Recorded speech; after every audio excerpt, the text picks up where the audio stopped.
आदरणीय अध्यक्ष जी, इस सदन में बैठे हुए प्रत्येक व्यक्ति की जिम्मेदारी है कि वो भारत के युवाओं के सपनों को, उनकी महत्वाकांक्षाओं को, उनकी आशा अपेक्षा के मुताबिक वो जो काम करना चाहता है उसके लिए हम अवसर दें। सरकार में रहते हुए हमने भी इस दायित्व को निभाने का भरपूर प्रयास किया है। हमने भारत के युवाओं को घोटालों से रहित सरकार दी है।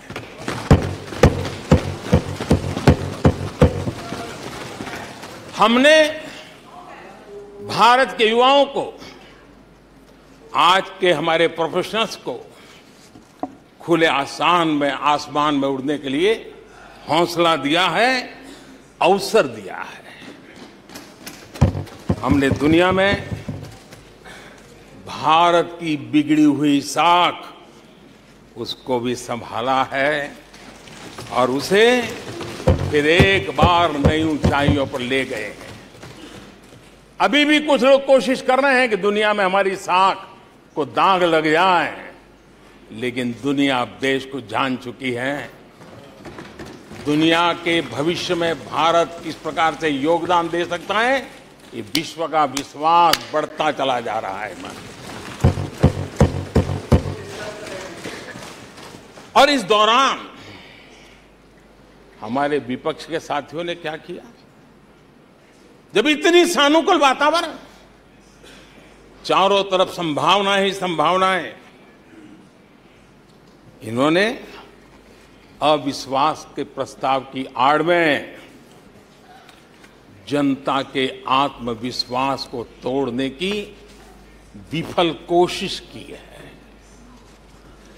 आज भारत के युवा रिकॉर्ड संख्या में नए स्टार्टअप लेकर के दुनिया को चकित कर रहे हैं।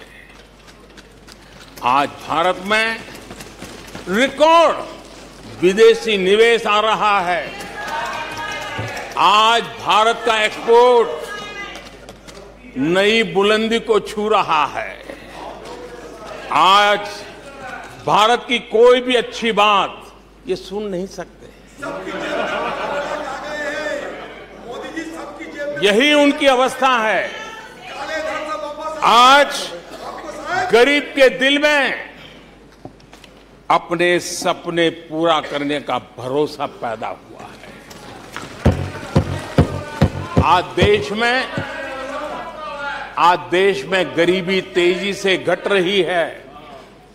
नीति आयोग के रिपोर्ट के अनुसार पिछले 5 साल में 13.5 करोड़ लोग गरीबी से बाहर आए हैं।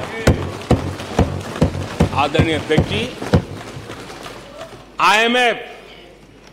आईएमएफ अपने एक वर्किंग पेपर में लिखता है कि भारत ने अति गरीबी को करीब करीब खत्म कर दिया है। आईएमएफ ने भारत के डीबीटी के और दूसरे हमारे सोशल वेलफेयर स्कीम के लिए आईएमएफ ने इसे कहा है, ये लॉजिस्टिकल मार्वल है। आदरणीय अध्यक्ष जी, WHO ने कहा है, आदरणीय अध्यक्ष जी, वर्ल्ड हेल्थ ऑर्गेनाइजेशन ने कहा है कि जल जीवन मिशन के जरिए भारत में 4 लाख लोगों की जान बच रही है। ये 4 लाख कौन है? तो मेरे गरीब, पीड़ित, शोषित, वंचित परिवारों के मेरे स्वजन है।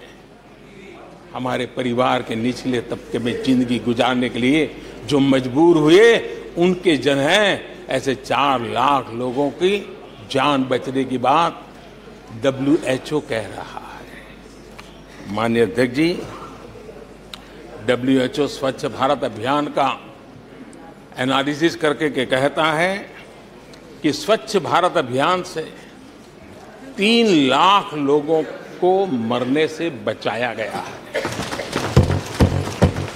आदरणीय अध्यक्ष जी, भारत स्वच्छ होता है, 3 लाख लोगों की जिंदगी बचती है। 3 लाख है कौन? वही झुग्गी झोपड़ी में जिंदगी जीने के लिए जो मजबूर है, जिनके लिए अनेक कठिनाइयों से गुजारा करना पड़ता है। मेरे गरीब परिवार के लोग, शहरों की बस्तियों में गुजारा करने वाले लोग, गांव में जीने वाले लोग हैं और वंचित तबके के लोग हैं जिनकी जान बची है। यूनिसेफ ने क्या कहा है? यूनिसेफ ने कहा है कि स्वच्छ भारत अभियान के कारण हर साल गरीबों के 50,000 रुपये बच रहे हैं। ये लेकिन भारत की इन उपलब्धियों से कांग्रेस समेत विपक्ष के कुछ लोग दलों को अविश्वास है। जो सच्चाई दुनिया दूर से देख रही है, ये लोग यहां रहते हैं दिखती नहीं है।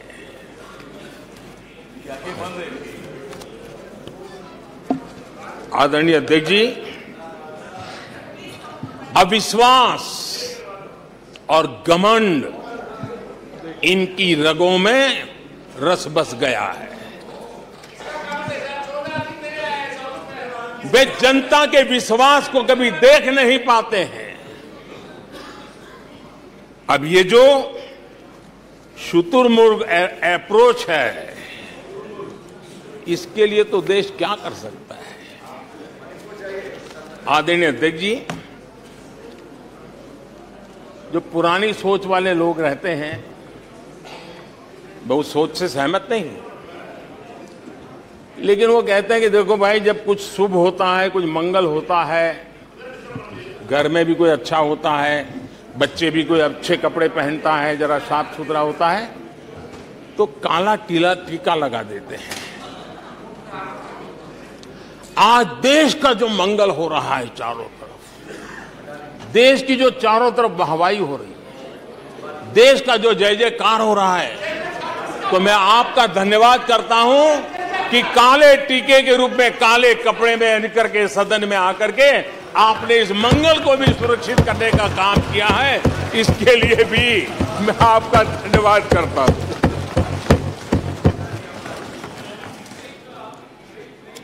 आदरणीय अध्यक्ष जी,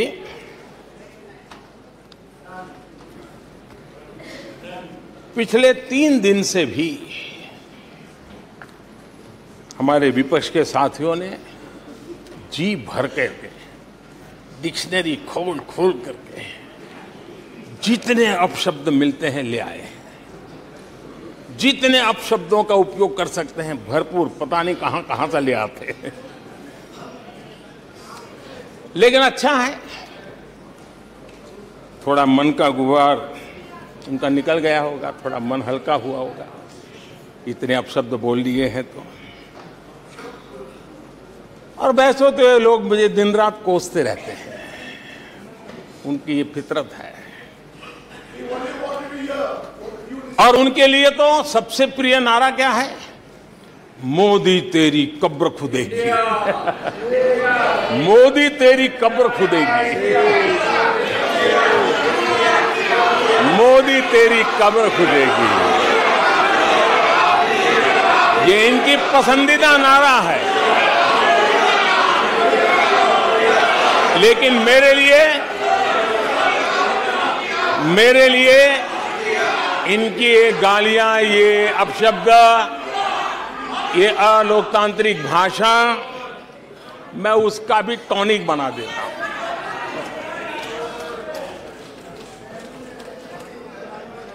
और ये ऐसा क्यों करते हैं और ये क्यों होता है?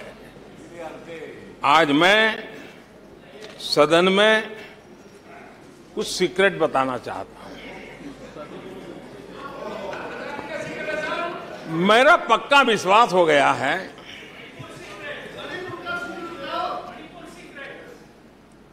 कि विपक्ष के लोगों को एक सीक्रेट वरदान मिला हुआ है।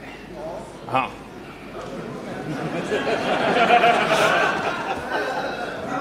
सीक्रेट वरदान मिला हुआ है जी। और वरदान ये कि ये लोग जिसका बुरा चाहेंगे उसका भलाई ही होगा।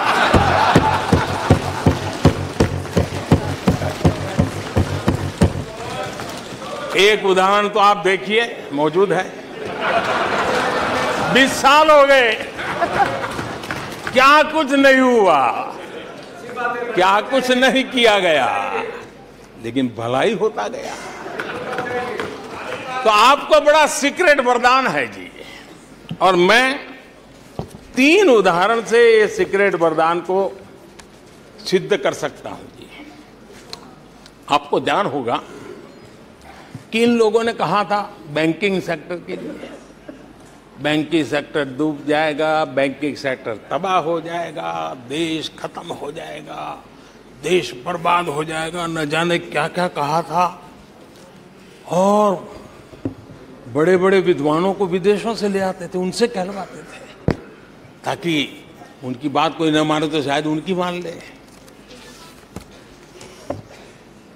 हमारे बैंकों की सेहत को लेकर के भांति भांति की निराशा, अफवाह फैलाने का काम इन्होंने पुरजोश किया। और जब इन्होंने बुरा चाहा बैंकों का, तो हुआ क्या? हमारी public sector banks net profit 2 गुने से ज्यादा हो गया। इन लोगों ने फोन बैंकिंग घोटाले की बात, इसके कारण देश को एनपीए के गंभीर संकट में डुबो दिया था। बीते दिनों की बात हो रही है, लेकिन आज जो उन्होंने एनपीए का अंबर लगा के गए थे, उसको भी पार कर करके हम एक नई ताकत के साथ निकल चुके हैं। और आज सुबह निर्मला जी ने विस्तार से बताया है कि कितना प्रॉफिट हुआ है। दूसरा उदाहरण, हमारे डिफेंस के हेलीकॉप्टर बनाने वाली सरकारी कंपनी HAL, ये HAL को लेकर के कितनी भली बुरी बातें इन्होंने करी थी। क्या कुछ नहीं कहा गया था HAL के लिए, और इसका दुनिया पे बहुत नुकसान करने वाली भाषा का प्रयोग किया गया था। और HAL तबाह हो गया है, HAL खत्म हो गया है, भारत की डिफेंस इंडस्ट्री खत्म हो चुकी है। ऐसा न जाने क्या क्या कहा गया था HAL के लिए। इतना ही नहीं, जैसे आजकल खेतों में जाकर के वीडियो शूट होता है, मालूम है ना? हाँ? खेतों में जाकर के वीडियो शूट होता है, हाँ। वैसा ही उस समय HAL फैक्ट्री के दरवाजे पर मजदूरों की सभा करके वीडियो शूट करवाया गया था, और वहां के कामगारों को भड़काया गया था। अब तुम्हारा कोई भविष्य नहीं है, तुम्हारे बच्चे मरेंगे, भूखे मरेंगे, HAL डूब रहा है। देश की इतनी महत्वपूर्ण इंस्टीट्यूट को इतना बुरा चाहा, इतना बुरा चाहा, इतना बुरा कहा कि वो सीक्रेट आज HAL सफलता की नई बुलंदियों को छू रहा है। HAL ने अपना highest ever highest revenue register किया है। इनके जी भर करके गंभीर आरोप के बावजूद भी, वहां के कामदारों को, वहां के कर्मचारियों को उकसाने की भरपूर कोशिश के बावजूद भी आज HAL देश की आन बान शान बन के उठ रहा है। आदरणीय अध्यक्ष जी, जिसका बुरा चाहते हैं वो कैसे आगे बढ़ता है, मैं तीसरा उदाहरण देता हूं। आप जानते हैं एलआईसी के लिए क्या क्या कहा गया था? एलआईसी बर्बाद हो गई, गरीबों के पैसे डूब रहे हैं, गरीब कहां जाएगा, बेचारे ने बड़ी मेहनत से एलआईसी में पैसा डाला है। क्या कहें, जितनी उनकी कल्पना शक्ति थी, जितने उनके दरबारियों ने कागज पकड़ा दिए थे, सारे बोल लेते थे वो, सारे बोल लेते थे। लेकिन आज एलआईसी लगातार मजबूत हो रही है। शेयर मार्केट में रुचि रखने वाले को भी ये गुरु मंत्र है कि जो सरकारी कंपनियों के लोग गाली देना, आप उसमें दांव लगा दीजिए साहब, अच्छा ही होने वाला है।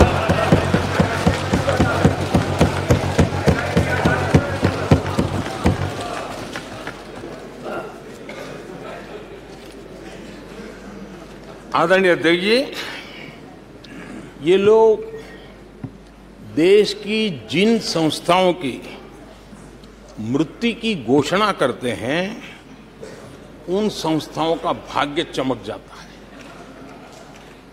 और मुझे विश्वास है कि ये जैसे देश को कोसते हैं, लोकतंत्र को कोसते हैं, मेरा पक्का विश्वास है देश भी मजबूत होने वाला है, लोकतंत्र भी मजबूत होने वाला है, और हम तो होने ही वाले हैं। आदरणीय अध्यक्ष जी, ये वो लोग हैं जिन्हें देश के सामर्थ्य पर विश्वास नहीं। इन लोगों को देश के परिश्रम पर विश्वास नहीं है, देश के पराक्रम पर विश्वास नहीं है। कुछ दिन पहले मैंने कहा था कि हमारी सरकार के अगले टर्म में, तीसरे टर्म में, भारत दुनिया की तीसरी टॉप अर्थव्यवस्था बनेगा।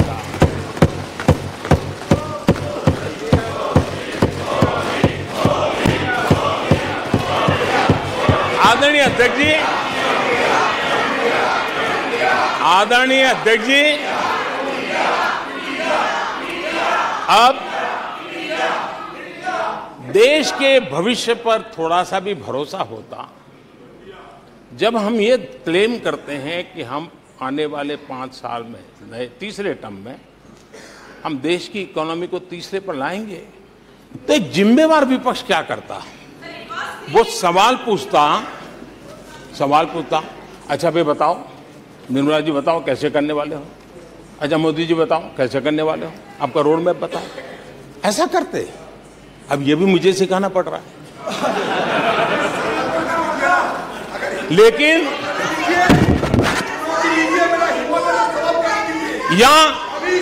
या वो कुछ सुझाव दे सकते थे, ये कुछ सुझाव दे सकते थे, या फिर कहते हम चुनाव में जनता के बीच जाकर के बताएंगे कि ये तीसरे की बात करते हैं, हम तो 1 नंबर पर लेके आएंगे, और ऐसे ऐसे लेके कुछ तो करते यार। लेकिन हमारे विपक्ष की त्रासदी ये है, और उनके राजनीतिक विमर्श पर गौर कीजिए। कांग्रेस के लोग क्या कह रहे हैं? अब देखिए कितना कल्पना दारिद्र्य है। इतने सालों तक सत्ता में रहने के बाद भी क्या अनुभवताहीन बातें सुनने को मिल रही है जी। क्या कहते हैं ये कहते हैं इस लक्ष्य तक पहुंचने कुछ करने की जरूरत नहीं, ऐसे ही होने वाला है तीसरे नंबर पे। बताओ, मुझे लगता है कि इसी सोच के कारण वो सोते रहे इतने सालों तक, तो अपने आप होने वाला है। वो कहते हैं बिना कुछ किए तीसरे पहुंच जाएंगे, और कांग्रेस की माने अगर सब कुछ अपने आप ही हो जाने वाला है, इसका मतलब है कांग्रेस के पास न नीति है, न नियत है, न विजन है, न वैश्विक अर्थव्यवस्था की समझ है, और न ही भारत के अर्थ जगत के ताकत का पता है। और इसलिए सोए सोए सब हो जाएगा। यही एक आदरणीय अध्यक्ष जी, ये वजह है कि कांग्रेस के शासन में भारत गरीबी और गरीबी को बढ़ाता गया। 1991 में देश कंगाल होने की स्थिति में था। कांग्रेस के शासनकाल में अर्थव्यवस्था दुनिया के क्रम में 10, 11, 12 इसके बीच में झोले खाती थी, झूलती रही थी। लेकिन 2014 के बाद भारत ने टॉप 5 में अपनी जगह बना ली।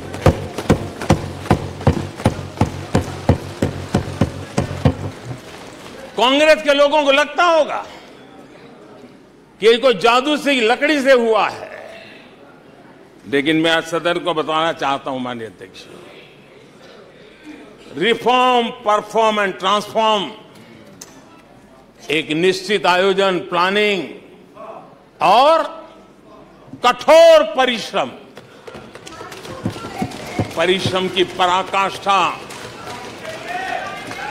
और इसी की वजह से आज देश इस मुकाम पर पहुंचा है। और ये प्लानिंग और परिश्रम की निरंतरता बनी रहेगी।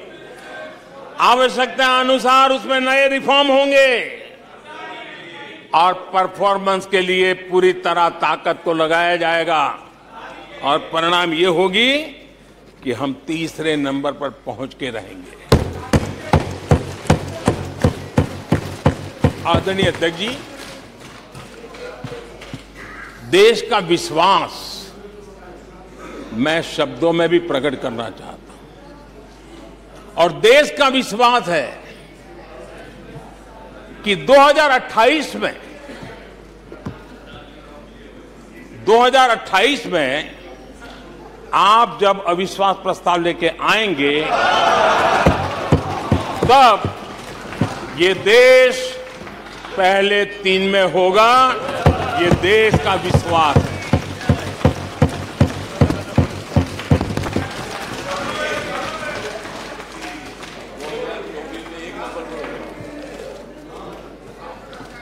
आदरणीय अध्यक्ष जी,